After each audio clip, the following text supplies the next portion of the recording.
alias Huacho. Ministerio del Interior analiza una nueva detención relacionada al Frente Oliver Sinisterra.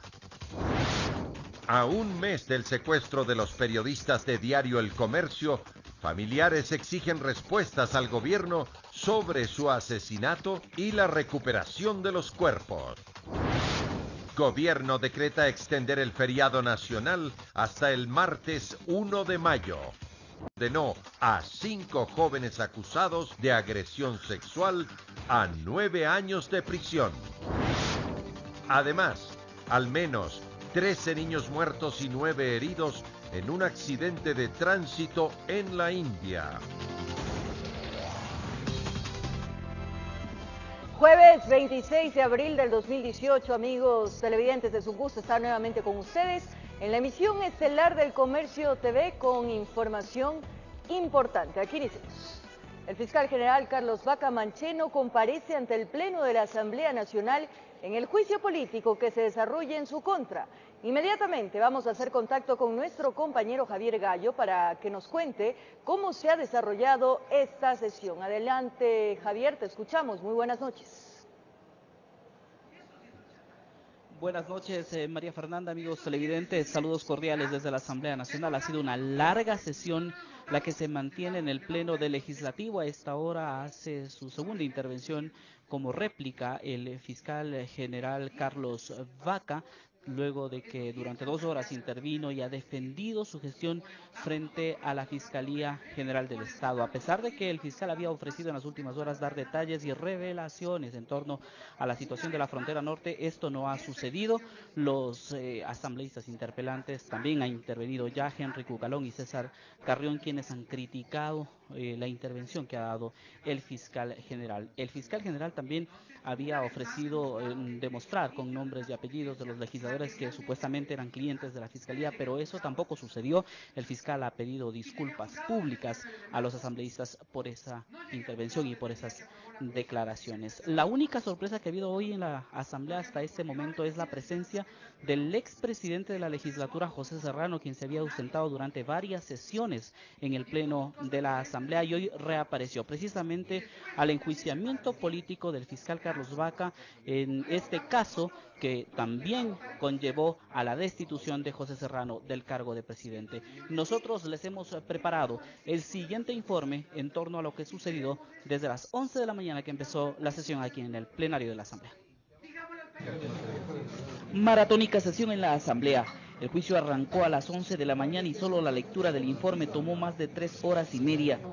Pero en esta sesión hubo sorpresas. Una de ellas, la llegada del expresidente de la Asamblea, José Serrano, quien fue destituido del cargo tras la filtración del audio con el excontralor, donde hablaban de bajarse al fiscal y que también fue motivo del juicio contra el fiscal general Carlos Vaca.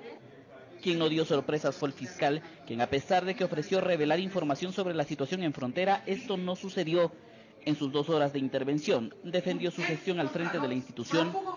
Dijo que su trabajo en 11 meses ha sido fructífero y en beneficio de los ciudadanos.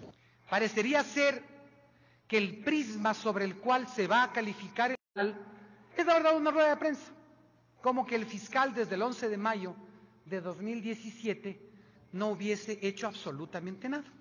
Y aunque también había ofrecido revelar los nombres de los asambleístas que son clientes de la Fiscalía, al final terminó pidiendo disculpas.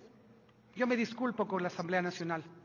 Hice una declaración de prensa en la que dije términos inadecuados, no en contra de alguien en particular, sino en términos generales. Finalizó su intervención reflexionando sobre la situación actual del país, que aunque él sea censurado y destituido, acá se debe pensar en la nación, aseguró. No podríamos admitir que seamos juzgados por haberle dejado al país algo que no sea paz. Llegó el turno de los interpelantes. Henry Cucalón criticó duramente al fiscal. Dijo que Vaca, cercano ex colaborador correísta, no podía seguir al frente de la Fiscalía. Yo con profunda indignación rechazo y repudio que un descalificado y descarado haya pretendido ofender al Parlamento Nacional y a sus integrantes. Y que la Asamblea debe darle esta noche una respuesta al país. La Asamblea Nacional el día de hoy tiene, en nombre del pueblo ecuatoriano, 2 opciones, claras y manifiestas. O rescatamos la Fiscalía y su institucionalidad de las manos de una persona que puede practicar hasta chantajes y es un contumaz violador de la ley, o dejamos que la siga presidiendo quien la avergüenza y no la representa. Informo Javier Gallo. Esa la intervención tanto del fiscal general del Estado como de los asambleístas interpelantes. En este preciso momento concluye su intervención el fiscal ya en su réplica, y de aquí se dará paso a la intervención de cada uno de los legisladores, que tendrán 10 minutos para poder fundamentar su intervención aquí en el Pleno de la legislatura. Lo que se espera y hasta esta hora es que sean varios los legisladores que pidan intervenir en este enjuiciamiento político. No conocemos a esta hora el dato exacto de cuántos han pedido tomar la palabra esta noche. Lo que se conoce es que aún continuará por algunas horas más esta sesión plenaria, y al final se podrá conocer si existen o no los votos para censurar y destituir al fiscal general Carlos Baca, acusado de difundir un audio en el que se escuchaba al expresidente de la Asamblea hablar con el excontralor y decir que querían bajarse al fiscal.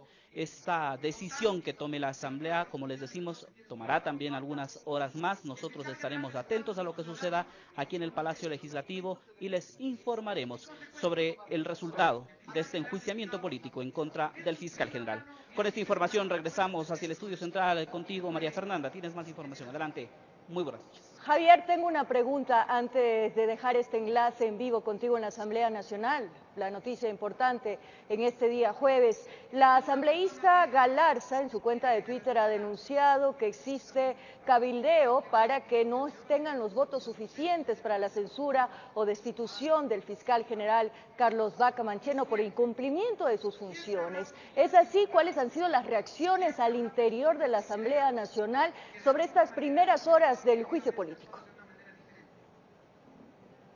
Precisamente, María Fernanda, eso es lo que se analiza al interior de todas las bancadas, y eso es lo que nosotros podemos recoger hasta ahora, una incertidumbre en torno a cuál será la decisión final que tomen los legisladores, aunque hay una vertiente que está a favor de la censura y destitución del fiscal general. También, como lo ha dicho la legisladora y como nosotros lo hemos podido comprobar, también hay unos cabildeos intensos dentro del Pleno de la legislatura, a los exteriores también, para analizar cuál será el futuro del fiscal general. Pero en política nada está dicho hasta el último momento, así que tendremos que estar pendientes de todo lo que pueda suceder aquí en la Asamblea Nacional y ver hasta qué hora se va a extender esta sesión. Así es, Javier, no se sabe hasta el último momento en política. Estoy de acuerdo contigo, estaremos atentos para enlazarnos inmediatamente cuando haya una decisión en la Asamblea Nacional. Muy buenas noches, gracias por tu informe. Ahora les contamos que 3 indagaciones previas se habrían abierto en contra del activista político Fernando Villavicencio por pedido del fiscal Carlos Baca Mancheno. Villavicencio aseguró que esto es una respuesta a denuncias de supuestas irregularidades que ha realizado. Fue el pasado 22 de febrero que el activista político Fernando Villavicencio y el ex asambleísta Clever Jiménez fueron declarados inocentes. A ellos se los investigaba por una supuesta divulgación de información reservada en el gobierno de Rafael Correa, relacionada a la estrategia jurídica empleada por el Estado ecuatoriano en un proceso legal en contra de Chevron. A poco más de 3 meses, Villavicencio nuevamente deberá enfrentar la justicia. He conocido de la existencia de al menos 3 indagaciones previas abiertas por la Fiscalía General del Estado, con autorización y disposición del fiscal Carlos Baca Mancheno, en las que se me pretende involucrar por presuntos delitos de divulgación de información y otros similares. Notificación que todavía no ha llegado a manos de Villavicencio, quien está a la espera. Estas acciones judiciales del fiscal Carlos Baca Mancheno no tienen otra razón sino pretender intimidarme frente a una serie de denuncias que he venido realizando y publicaciones periodísticas en mi portal Focus Ecuador. Se trata de investigaciones sobre supuestas irregularidades en el campo Zingue, otra hace relación a la repotenciación de la refinería de Esmeraldas y construcción de la refinería del Pacífico, y una más, a actos de corrupción de Odebrecht. Yo le he entregado, en el caso Petrochina, 4.000 hojas donde constan muchas transferencias bancarias donde se señala los números de cuenta, los titulares de esas cuentas, ahí está la plata del petróleo. Pero el fiscal Carlos Vaca no está dispuesto a llegar al dinero mal habido. Villavicencio exhorta a los organismos de control para que la Fiscalía sea dirigida por una persona que no tenga cuestionamientos, informó Héctor Romero.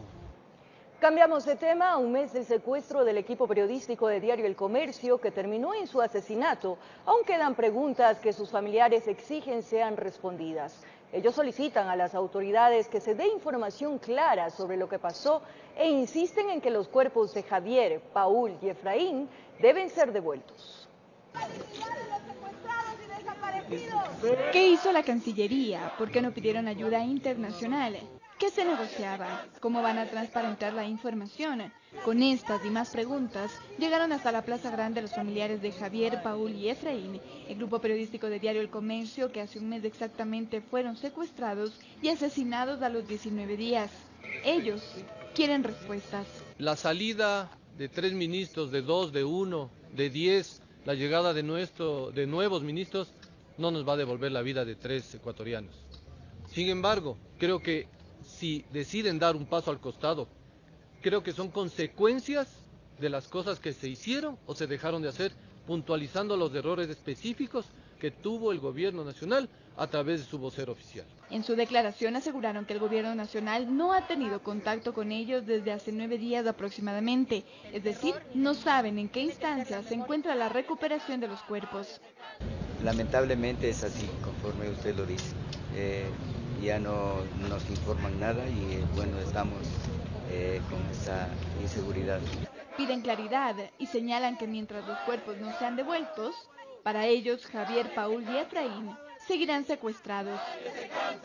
No se puso un punto final a esta situación, el secuestro de los 3 continúa. Continúa y, como digo, no perdemos la esperanza de que por lo menos nos devuelvan los cuerpos, que eso es lo último que tenemos. Mientras tanto, en la Plaza Grande, el grito de los familiares de Oscar y Katy, de quienes se conoció su secuestro el pasado 13 de abril, también suenan, pero tampoco hay respuestas. En Quito informó Andrea Orbe.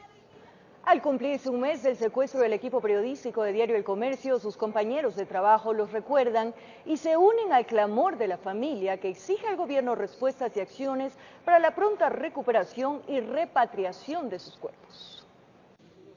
Nada volverá a ser igual en esta sala de redacción, a la que diezmaron, a la que siempre le faltarán 3. El recuerdo de Javier, Efraín y Paul inunda el comercio. Cada computadora tiene el recordatorio del lema que los ha sostenido durante este mes, que ha sido una verdadera pesadilla. Ha sido difícil salir a coberturas con la misma energía con la que teníamos antes de enterarnos de esta desgracia, ¿no? De hecho, es el momento más duro que yo recuerde como empleado acá, como fotógrafo de este periódico, y de los más duros que recuerdo en mi vida.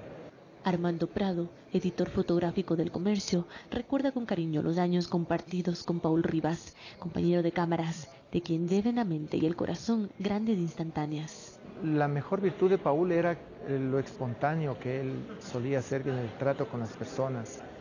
Y es ese don de gente lo que le permitió lograr trabajos tan íntimos como estas imágenes de los héroes del CENEPA. Giovanni Tipan Luis, editor de seguridad, quien trabajó por años con Javier Ortega, no puede evitar soltar un suspiro al recordar a sus compañeros caídos. Se siente el vacío, se siente la tristeza. Y así como hay dolor por su pérdida, también está esa alegría en el corazón por el tiempo compartido. Es así como el rostro de David Paredes se ilumina con una sonrisa al recordar las tantas anécdotas con Efraín Segarra, o Segarrita, como le decían de cariño. Una persona también que te ayudaba en las coberturas, era un papá dentro de las coberturas, porque siempre estaba pendiente de nosotros. Ya comió mi hijo, vamos a comer algo. En efecto, nada será igual en el comercio. Esta experiencia que han vivido de cerca los cambió para siempre. Nos heredaron ellos, esa unión, esa solidaridad y ese amor también por esta profesión. Ahora me siento más orgulloso de ser periodista. Esa unión les ha dado la fuerza para seguir y honrar la memoria de los suyos en diferentes expresiones públicas en las que han rechazado la violencia y también han pedido al Estado la recuperación de los cuerpos de sus compañeros. La sociedad exige que se transparente todo lo que pasó con nuestros amigos y obviamente lo mínimo que exigimos ahora es que se puedan traer sus restos y darles una sepultura digna. Y también está la convicción de que la muerte de Efraín, Paul y Javier no sea en vano, sino que este crimen sea crucial para poder cambiar la realidad de los muchos que viven en la frontera. Que antes estuvo abandonada, hoy con esto tengo la oportunidad de que el Estado se haga presente, el Estado se haga presente con educación, con salud, con otros servicios básicos. Informó Carolina Basante. El trabajo de los policías que laboraron en los últimos 5 años en provincias fronterizas serán evaluados de forma integral. Tras cumplirse un mes del secuestro y posterior asesinato del equipo periodístico, nadie garantiza que los cadáveres serán devueltos. Un mes de dolor, 30 días que el equipo periodístico conformado por reportero, fotógrafo y conductor salió con destino a San Lorenzo en lo que se convirtió la última cobertura. Hasta ahora lo único concreto y confirmado por las autoridades ecuatorianas es que fueron asesinados por la organización de alias Guacho y que sus cuerpos permanecen en algún lugar de la selva colombiana, supuestamente en la zona de Tumaco. Ojalá, Leo, por tranquilidad absolutamente de todos, pero principalmente por los familiares podamos tener buenas noticias en las próximas horas. Sobre el Twitter del periodista colombiano, en el cual señalaba que los cuerpos del equipo periodístico del comercio estarían en Santa Bárbara de Iscuandé, el ministro Nava señaló que no hay nada confirmado. No lo puedo confirmar, ni he visto el tuit, pero hemos estado trabajando en estas últimas horas de forma intensa. Tampoco se sabe de la suerte de la pareja secuestrada. Un manto de misterio cubre el supuesto plagio de Katy y Oscar. Y no hemos vuelto a tener contacto desde el día lunes anterior con estas organizaciones delictivas, ni para poder establecer un diálogo en torno a las 2 personas que se encuentran secuestradas. Sobre la eventual captura de otro posible integrante de la organización de alias Guacho, expresó que están analizando la información. Porque hay que ver si es que realmente se vincula, no se vincula. Entonces, cada información que nosotros damos es verificada y objetiva para no vender ni expectativas. En el marco de la graduación de nuevos policías, el ministro Navas indicó que se evaluará de forma integral el trabajo de los uniformados que laboraron en las provincias fronterizas de Esmeraldas, Carchi y Sucumbíos en el periodo 2013-2018. Lo que buscamos es transparencia, se amplía el plazo, ya no los 2 últimos años, sino los últimos 5 años. Hemos pedido que justo se focalice en el tema de inteligencia y antinarcóticos. La Policía Nacional está abierta a cualquier fiscalización, a cualquier supervisión sobre nuestros procedimientos. A propósito que se cumplió los 10 días de plazo que dio el primer mandatario a los ministerios encargados del área de seguridad, Navas no confirmó ni negó su salida de la cartera del Interior. Creo que el presidente de la República tiene va a tomar esa decisión y creo que va a ser en las próximas horas. En Quito informó Iván Casamen. Y el ejército colombiano desmanteló 2 laboratorios de cocaína pertenecientes al grupo de Oliver Sinisterra. El objetivo de los uniformados es obstaculizar el paso de la droga de esta organización y así capturar a Guacho. El Ejército de Colombia continúa con las operaciones de antinarcóticos focalizados en el sector de Tumaco. Esta vez los uniformados desmantelaron 2 laboratorios para el procesamiento de clorhidrato de cocaína, pertenecientes a la agrupación armada Oliver Sinisterra a mando de alias Guacho. Los laboratorios de la estructura criminal son avaluados en $521,000. El primer centro de procesamiento contaba con 3 estructuras para la fabricación de la droga. Allí se encontró 31 kilos de clorhidrato de cocaína, 250 galones de diésel, 9 microondas, un enfriador, una planta eléctrica, una máquina selladora, recipientes para guardar los químicos, entre otros. Similares elementos se encontraron en el segundo laboratorio. Para el operativo, las Fuerzas Armadas usaron 3 helicópteros que les permitía supervisar y proteger el trabajo de los militares en esta área ubicada en el departamento de Nariño. El ejército colombiano, mediante un comunicado, dijo que junto al ejército ecuatoriano trabajaron hasta dar con el paradero de Guacho, además de neutralizar las rutas de esta organización empleadas para el narcotráfico en la frontera colombo-ecuatoriana. Con realización de Valeria Navarro, informó Javier Rosero. La encuestadora Cedatos difundió un estudio realizado sobre el índice de aprobación de la ciudadanía con respecto al presidente Moreno durante sus 11 meses de mandato. El informe revela una tendencia a la baja por más del 20%. Según el estudio de opinión mensual realizado por la encuestadora Cedatos a escala nacional, hasta el 20 de abril del presente año, la aprobación de la gestión del presidente Lenín Moreno en estos 11 meses de gobierno registra una caída del 20,5%, pues la aprobación de su gestión arrancó en 66% y actualmente se encuentra en 45,5%, mientras que la credibilidad de la palabra del primer mandatario de igual forma inició con el 63%, y en este tiempo de gobierno bajó al 42%. En este mismo tema, datos no muy similares arroja otra encuestadora, Opinión Pública Ecuador, para quien la labor del presidente Moreno arrojó como resultados 3,5%, quienes consideran muy buena, 59,5% buena y 27,1% mala, sondeo realizado del 7 al 8 de abril. En tanto, en temas fronterizos, la preocupación y manejo de los problemas de la frontera norte, Cedatos arroja que el 88,4% de ecuatorianos se siente preocupado por la situación, mientras que el 4,9% dice estar algo preocupado, el 3,8% poco preocupado y solamente el 1,9% no le preocupa este tema. En esta misma línea, el manejo de la frontera norte y el manejo del narcotráfico y microtráfico por parte del gobierno arrojó como resultado que el 21,2% considera que el gobierno maneja de una forma eficiente los problemas de la frontera norte, mientras que el 78,8% considera ineficiente. Sobre el combate del narcotráfico y microtráfico, el 36,7% dijo que el manejo es eficiente y el 63,3% ineficiente. En Quito informó Adriana Rojas.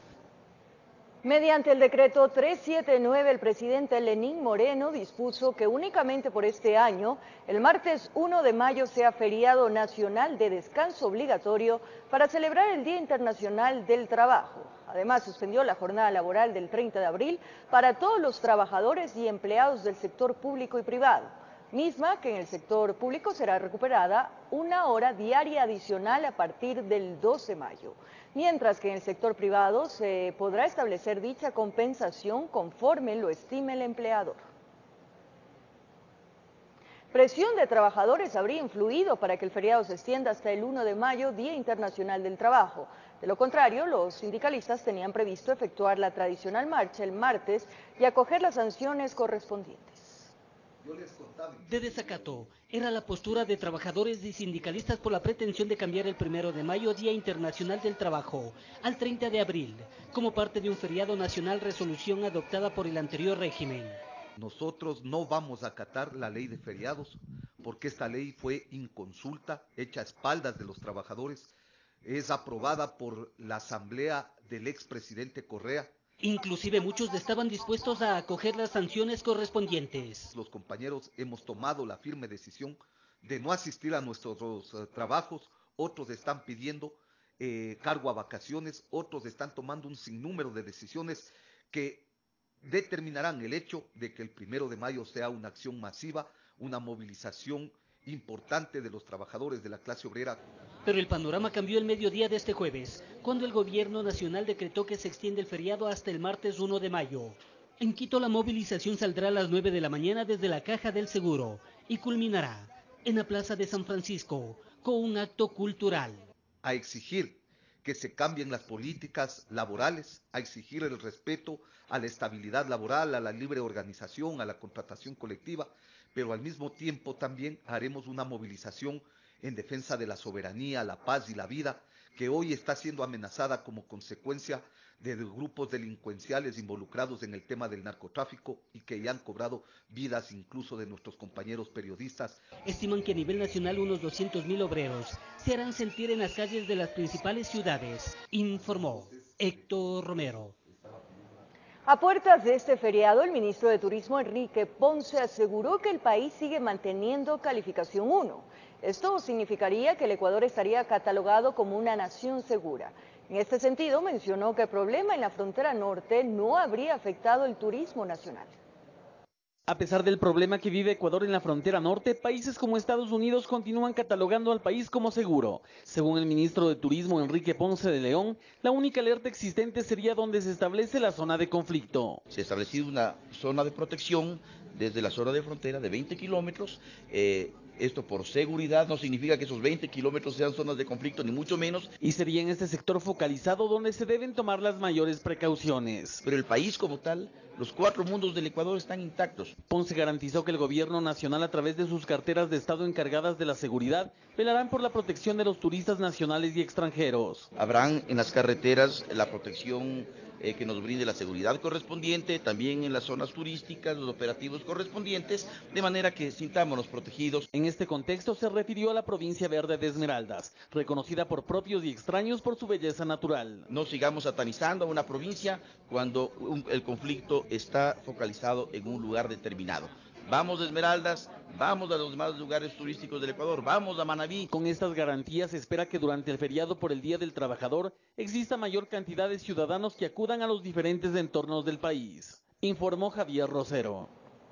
El Gabinete Ministerial Social y el Consejo Hábitat 2018 se reunió en la ciudad de Guayaquil con el fin de identificar y promover los terrenos para el proyecto Casa para Todos. En el evento también se analizaron las acciones que emprenderá el gobierno para la reactivación económica en las provincias fronterizas. Sin ninguna información sobre el plazo vencido por la cabeza de alias Huacho y algunos ministros, este gabinete social, presidido por la vicepresidenta María Alejandra Vicuña, trató en líneas generales el compromiso del presidente Lenín Moreno con las 4 provincias fronterizas. Nos han planteado la necesidad de reactivar las economías de frontera. Con fronteras activas económicamente vamos a evitar que la población eventualmente tenga que tener otro tipo de prácticas. Y el otro elemento que es muy importante es la articulación en general de la política social. Pero en su competencia hubo avances, según el titular de la Cenecit, sobre todo en las acciones que buscan consolidar el proyecto bandera del gobierno. Ahora Javier Torres, que asume desde hoy, ha sido su primer gabinete, la cartera del Midubi, nos ha informado ya la presencia, la validación de 221 terrenos óptimos para los procesos constructivos del Plan Casa para Todos. También las políticas de protección ambiental, a fin de que los excesos de hoy no sean duelos mañana. Tal como lo ha dicho el ministro, si no tenemos una buena situación de áreas protegidas y de bosques, va a ser imposible que tengamos agua a largo plazo, y esto evidentemente tiene impactos decisivos en la calidad de vida de las ciudades. Tras 2 preguntas, la conferencia de prensa había terminado y con ella, el gabinete, informó Jorge Escobar. El titular del Consejo de Participación Ciudadana y Control Social Transitorio aseguró que el defensor del pueblo, Ramiro Rivadeneira, está sometido a evaluación. Sobre este hecho, Rivadeneira ha confirmado que desconoce la facultad del Consejo Transitorio. Como es de conocimiento público. El defensor del pueblo, Ramiro Rivadeneira, aseguró que el proceso de evaluación que lleva adelante el Consejo de Participación Ciudadana Transitorio hacia la institución que preside sería inconstitucional. La Asamblea Nacional es el juez natural de la Defensoría del Pueblo y por tanto el único órgano que a través de un juicio político puede evaluar mi accionar. Este criterio no lo comparte el presidente del Consejo de Participación Ciudadana y Control Social Transitorio, quien afirmó que existe un proceso en marcha contra Rivadeneira. Está sometido a evaluación.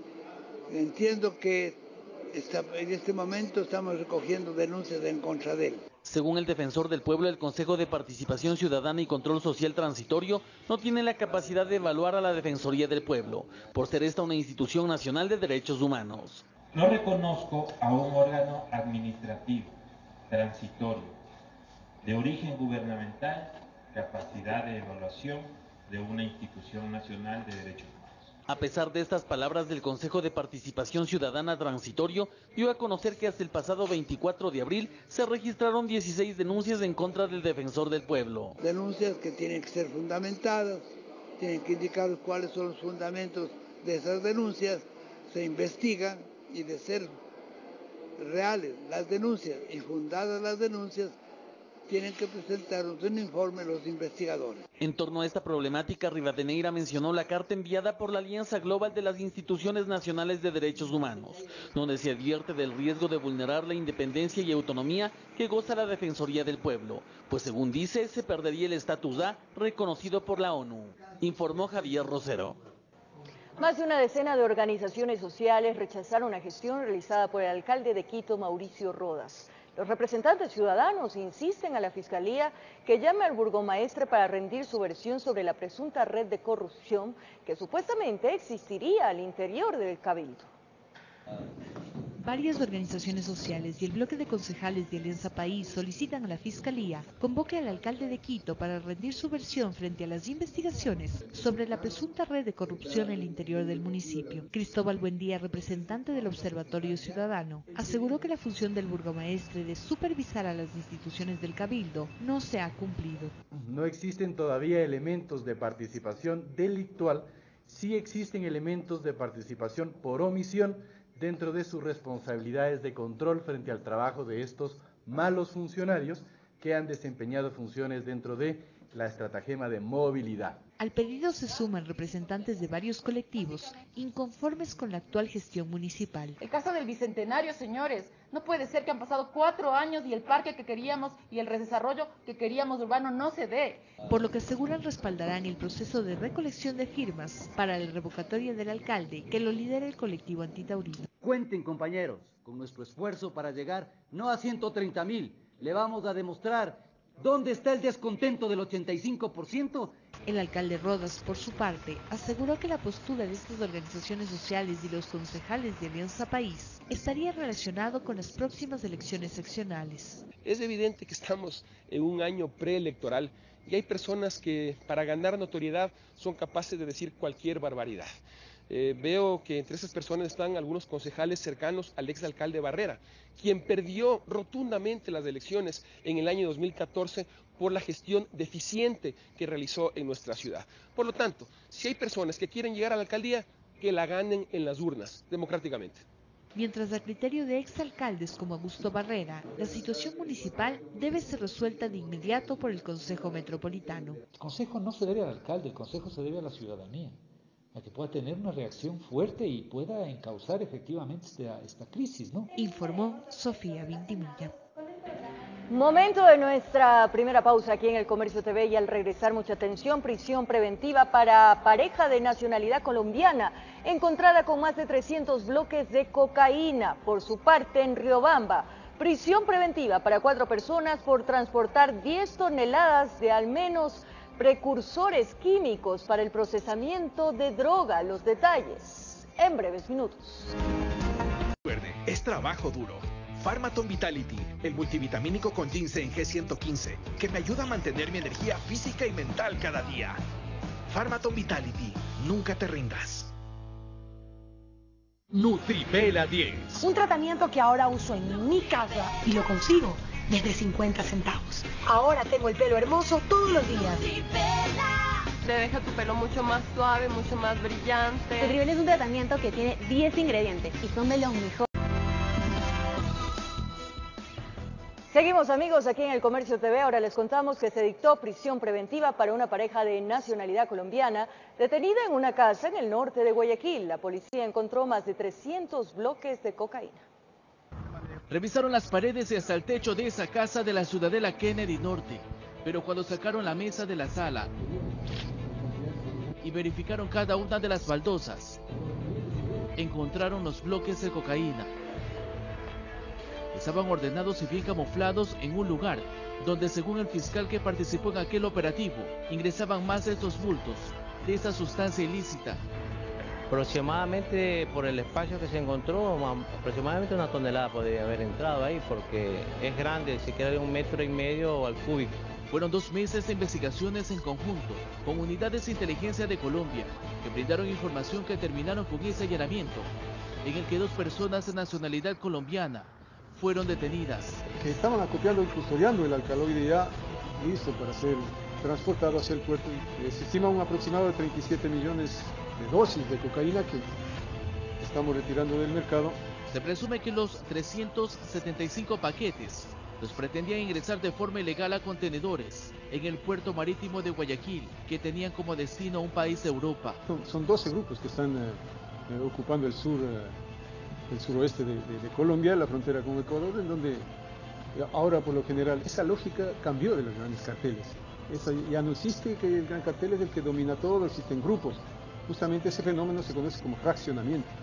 Este fraccionamiento permite eludir los controles. Aún se desconocen quiénes en Ecuador están detrás de ese caso. Un nuevo golpe al narcotráfico que forma parte de las 23 toneladas y media que la policía ha incautado en todo el país en lo que va del 2018, informó Charlie Pisa.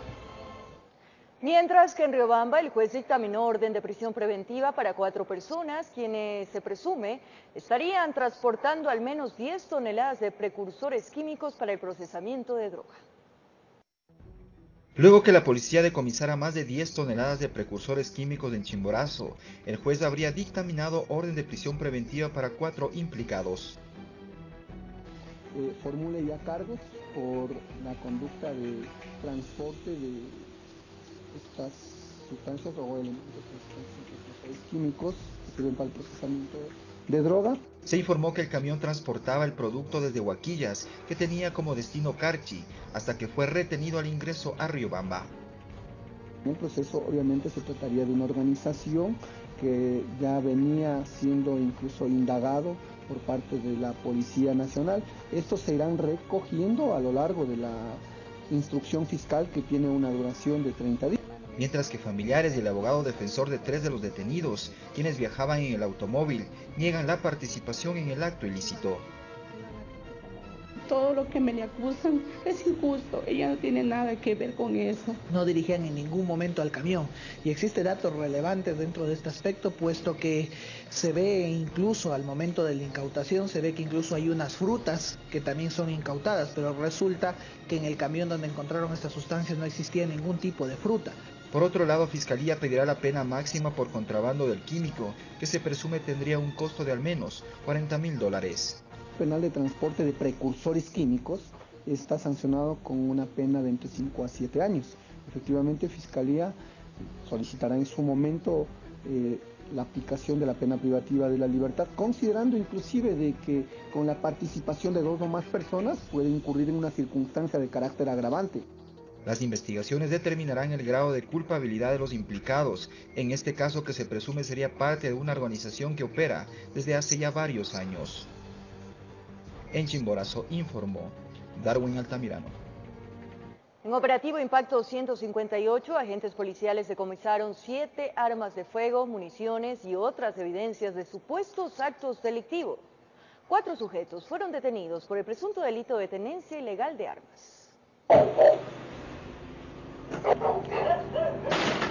De madrugada, rompiendo el silencio de la oscuridad, agentes de la unidad y tácticos del Grupo de Operaciones Especiales, con el respaldo jurídico de la Fiscalía, llegaron hasta el sector de Puerto Limón. De forma simultánea ingresaron a 3 inmuebles en busca de evidencias que estarían utilizando una presunta organización delictiva para cometer robos y asaltos. Estos allanamientos fueron destinados a mejorar los niveles de seguridad ciudadana, que en base a denuncias de moradores del sector se presumía de la tenencia ilegal de armas de fuego para distintos ilícitos. Por varias semanas, Inteligencia Policial realizó trabajos de campo y determinó que en los domicilios allanados existían armas de fuego que no contaban con ningún tipo de permiso, tanto para tenencia, peor para porte. Las armas largas y cortas supuestamente eran utilizadas para delinquir en la ciudad de Santo Domingo de los Colorados. La tenencia y el porte ilegal de armas está penado por el Código Orgánico Integral Penal. Impacto 158 dejó el decomiso de 7 armas de fuego, 2 alimentadoras, más de 150 proyectiles de diferente calibre y la detención de 4 personas. Sobre los sospechosos existe una indagación previa y eran investigados por tenencia ilegal de armas de fuego. Son armas largas tipo escopeta, fue un arma corta tipo revólver. Asimismo se encontraron 5 cajas de munición calibre 12 y una caja de munición calibre 9 milímetros. Un nuevo impacto más de la Policía Judicial, esta vez en la provincia de Sáchila, informó Iván Casamen. Una nueva pausa en la emisión estelar del Comercio TV. Al regresar en las noticias del mundo, 15 niños murieron y 7 más gravemente heridos. Esto tras un accidente de tránsito entre un transporte escolar y un tren. Esto sucedió en la India. Los detalles les tenemos en pocos minutos aquí en TVC. Sintonía. Un abrazo grande para todos.